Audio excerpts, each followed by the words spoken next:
Hi everyone, Justin here with this week's MythBuster. A lot of people think that they don't need a budget to have a successful financial plan. And I'm here to tell you that that's not entirely true.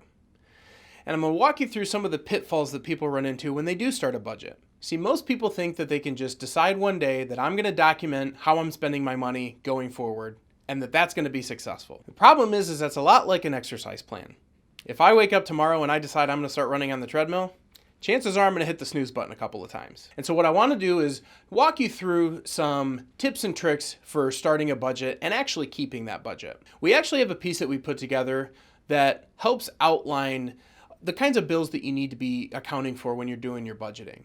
And so you can check out our website and have access to that piece. And that's a really good part to your budget.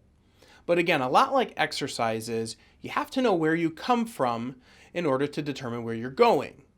And so what I encourage my clients to do is take a look at the last 3 months of your bank statements. This is going to give you an idea of your current spending habits, and you may even find some places that you overspending. And what most people find is they are overspending, but it's not in big high dollar transactions. It's in multiple lower dollar transactions. It's the $5, $10, $20 Target runs that you're not paying attention to, or running through the drive-thru on your way to work in the morning. And when you identify those areas that you're overspending, you can then prioritize and work that into your budget.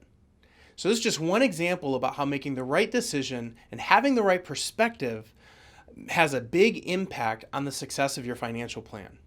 If you have any questions, please feel free to give us a call at the office.